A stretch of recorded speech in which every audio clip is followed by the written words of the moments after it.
வணக்கம். சின்ன குரூப் சேனலுக்கு உங்கள் அனைவரையும் அன்புடன் வரவேற்கின்றேன். இன்றைக்கு டிப்ஸ் தான் நம்ம பார்க்க போகிறோம். பிரியாணி வைக்கிறோம், உதிரி உதிரியாக வரணும், குழையவும் கூடாது அப்படின்னா ஒவ்வொரு பாயிண்ட்டும் சொல்கிறேன், நோட் பண்ணிக்கோங்க. ஃபஸ்ட்டு நீங்கள் ஊற வைக்கும்போது ஒரு 5 மினிட்ஸ் ஊற வச்சிங்கன்னா போதும். தண்ணியை சுத்தமாக ஏற்றுருங்க. அதே மாதிரி பிரியாணி நீங்கள் எந்த பாத்திரத்தில் வேக வைக்க போகிறீங்களோ அதில் நெய் ஃபஸ்ட்டு அடியில் ஒரு ஸ்பூன் அந்த பாத்திரத்துக்கு அடியில் நெய் விட்டுருங்க. அதுக்கப்புறம் பிரியாணி அரிசியை நீங்கள் தாளிக்கும் போது ரீஃபைன் ஆயிலும் நெய்யும் சேர்த்து 2 வடச்சட்டியில் ரீஃபைன் ஆயில் 3 ஸ்பூன் விட்டிங்கன்னா நெய் 3 ஸ்பூன் விட்டுட்டு நீங்கள் தாளிப்பு செய்ய வேண்டும். அதே மாதிரி பாத்திரத்தில் நம்ம தாளித்ததை அந்த அரிசியை கொட்டும்போது தண்ணி ஊற்றுறதுக்கு முன்னாடி அந்த வெறும் பாத்திரத்தில் நெய் ஃபுல்லாக ஒரு ஸ்பூன் விட்டு அப்ளை பண்ணிவிட்டு அரிசியை கொட்டிட்டு அரிசி மேலே ஒரு ஸ்பூன் நெய் விட்டு நீங்கள் மூடிடுங்க. பார்த்தீங்கன்னா ஹோட்டலில் இருக்கிற சுவை மாதிரி அருமையாக இருக்கும். உதிரி உதிரியாக சாதம் கிடைக்கும்.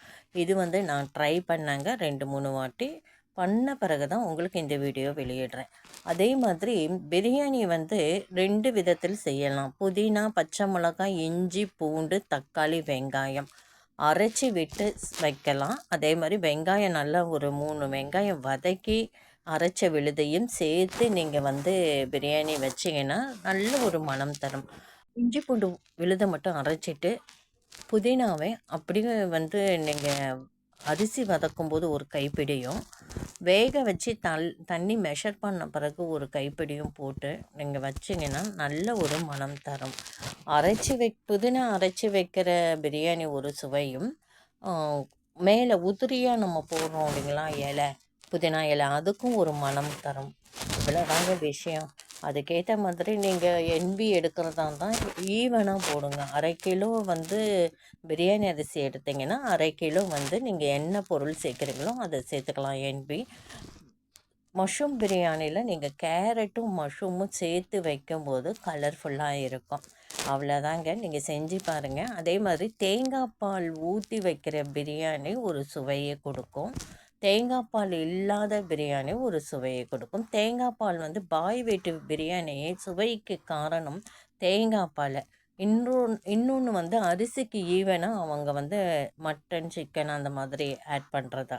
இது 2 தான் அதுக்கு காரணமே, முக்கிய காரணம். தேங்காய் பால் ஊற்றினோம்னா சாதம் சீக்கிரமே நைட்டு ரொம்ப நேரம் நிற்காது, கெட்டு போயிடும். தேங்காய் பால் ஊற்றாமல் நம்ம செய்கிற பிரியாணி சாதம் ரொம்ப நேரம் தாக்கு பிடிக்கும். நைட்டு சீக்கிரம் கெட்டு போகாது. சூடு பண்ணி நம்ம சாப்பிட்டுக்கலாம். இதுதான் பிரியாணியோட ரகசியமே. இப்போ காய் பொரியல் பண்ணுறோம். கலர்ஃபுல்லாக பொரியல் பண்ணிவிட்டு மேலே கொத்தமல்லி தூவி விடுங்க. நல்ல ஒரு மனம் தரும். காமுடி லெமனை நீங்கள் பிழிஞ்சு விடலாம். அதே மாதிரி காய் பொரியல் பண்ணும்போது ஒரு பிஞ்ச் அளவுக்கு நாட்டு சர்க்கரை சேர்த்திங்கன்னா இனிப்பு காரம் சுவையோடு அருமையாக இருக்கும்.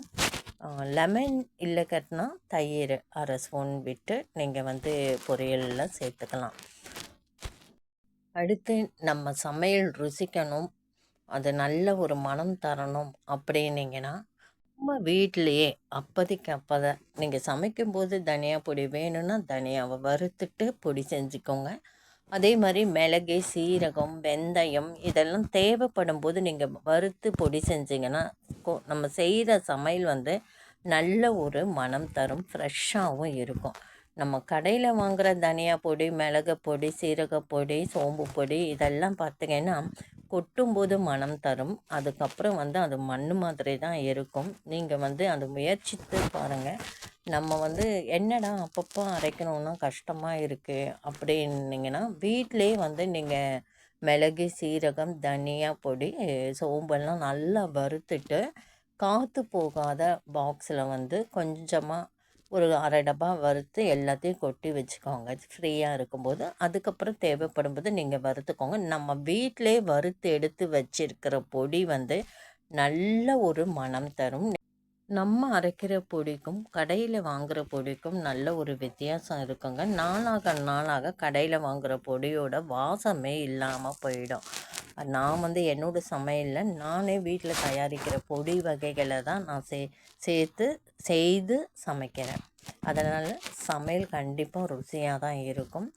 சமையலில் ருசி கூட்டணும்னா முக்கியமான ஒரு டிப்ஸு, அதையும் நீங்கள் தெரிஞ்சுக்கோங்க.